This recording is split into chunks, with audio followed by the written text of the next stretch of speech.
이런 곳에서 누군가와 사랑에 빠지기라도 한다면 아마도 끔찍한 결말이 되지 않을까요?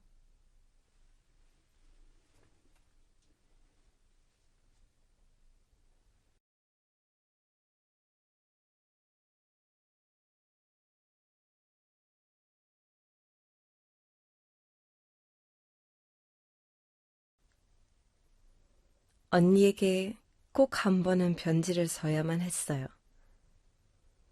언니는 내가 한복에 온 뒤 한 달 정도 있다가 왔죠. 커다란 눈에 선한 인상을 가진 사람이었어요. 언니를 처음 만났던 날 기억해요.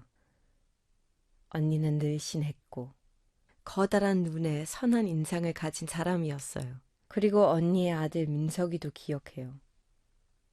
민석이는 잘 지내나요? 출국 몇 주 전 해외 개발 공사에서 독일어 수업을 들었지만 막상 함버크에 와서 들은 독일어는 전혀 알아들을 수 없었어요. 저곳은 자신의 흙이었던 데를 기억할까? 죽은 다음에는 그 무엇도 없기에 눈에도 흙을 뿌리고 입에도 귀에도 흙을 채운다.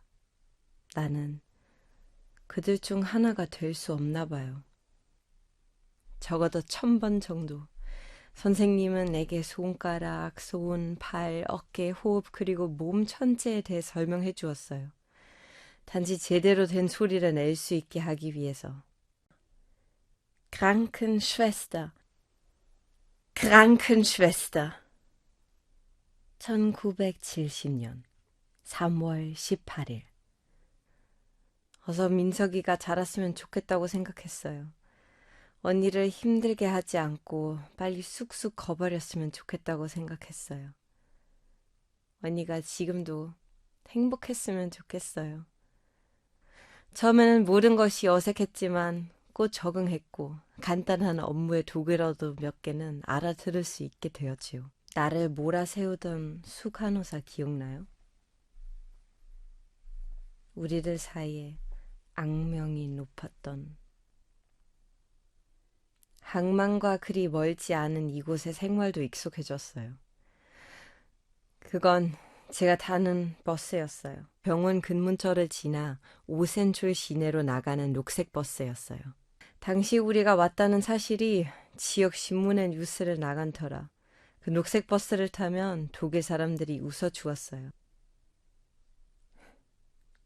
그때는 독일에서 살게 된 날이 한국에서 살았던 시간의 2배가 넘을 줄 모르던 시절이에요. 언니, 전 이 도시가 싫어졌어요.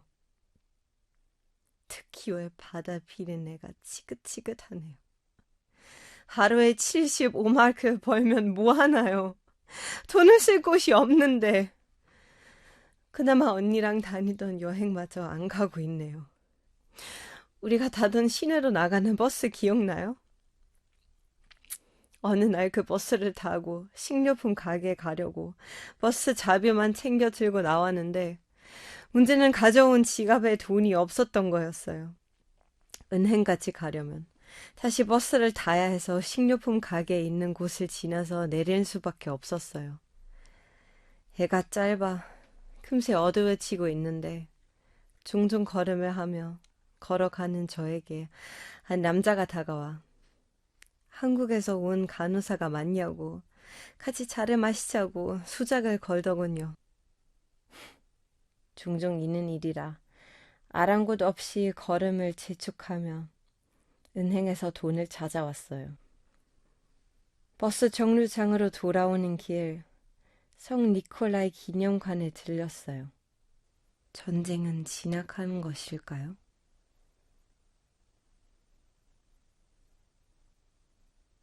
함버크는 아직 불타고 있어요.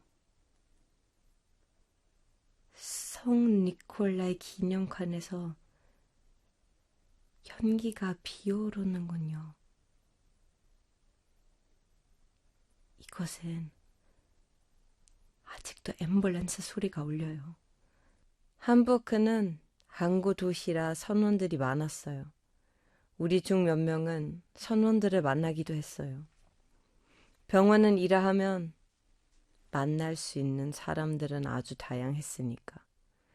그러다가 다들 병원을 떠나 뿔뿔이 흩어졌으니까요.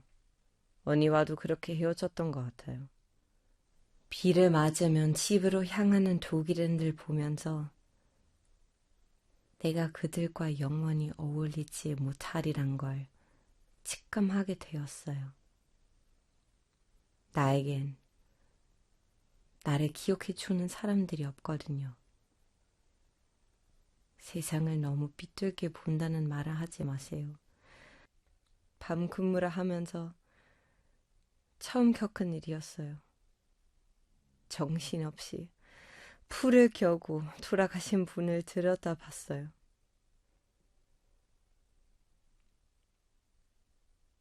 누군가의 죽음을 보는 내가 너무 불쌍해졌어요. 언니는 내가 엄마 사랑도 그렇다고 아버지의 사랑도 많이 받지 못했던 걸 알잖아요.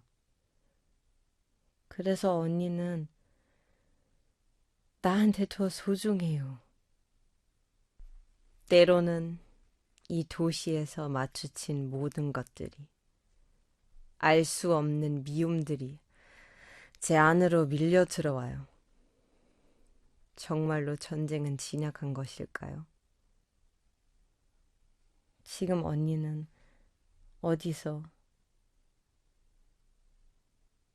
어떻게 살고 있을지.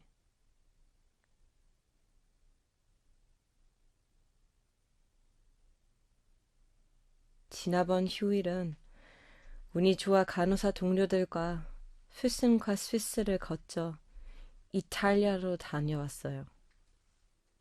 참으로 오랜만이죠.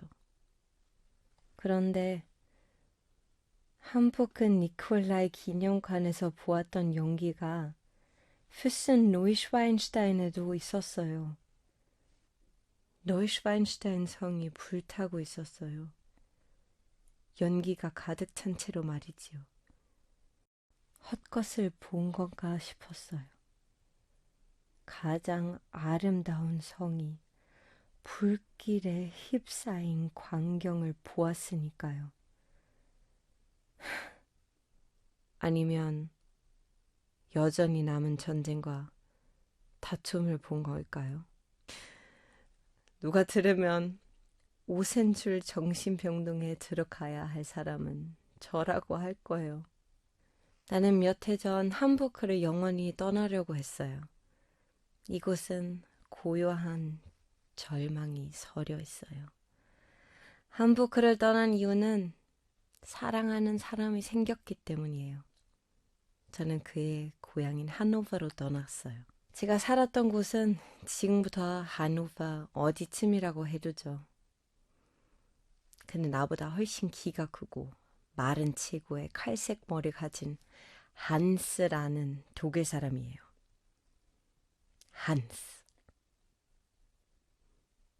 어쨌든 그를 따라 그곳에 머물면서 몇 달간 참 행복했던 것 같아요.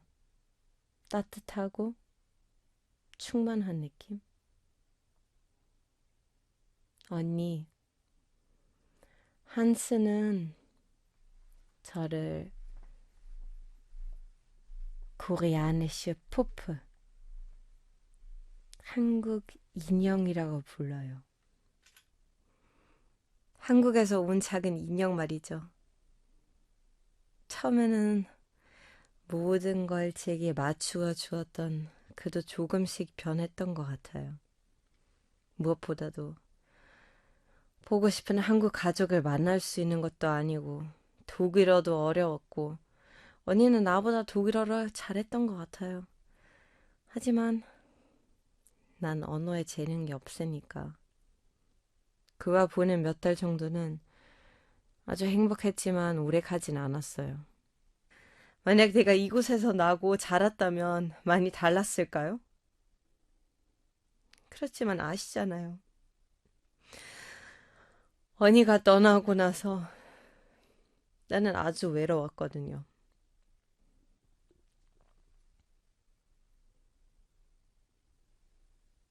9월 내내 함부하게 하늘에서 내리는 비는 더욱 슬퍼 보여요. 어쩔 때는 이 도시는 슬픔에 가라앉았어요. 당신도 그래야 해요. 라고 누가 귓속에 대고 이야기하네요. 미국으로 떠나는 이들도 생겨났어요. 몇 명은 미국으로 떠나기를 포기하고 한국으로 돌아가기로 했어요. 오순철 병원은 늘 일손이 부족했으니까요. 새벽마다 들리는 환자들의 호출 소리는 아직도 견디기가 어려워요. 의사가 처방한 약들을 이들에게 나눠주고 다시 조용해지기를 기다리는 거죠. 약들은 대개 신경 안정체를 가져가요. 언니, 난 이 일이 정말 나와 맞지 않은 것 같아요. 독일로 향할 때 많은 꿈을 가지고 있었는데 모두 남해에 빠뜨리고 온 모양이에요. 그와의 삶은 행복한가요? 나는 가끔씩 언니가 지금도 잘 살고 있는지 궁금해요. 언니는 얼마나 달라졌을까요? 우리들 중 누가 마지막으로 한복에 남을까 궁금했는데 그 사람이 나인가 봐요. 혼자 남겨지면 누가 나를 내 슬픔을 기억해 줄까요?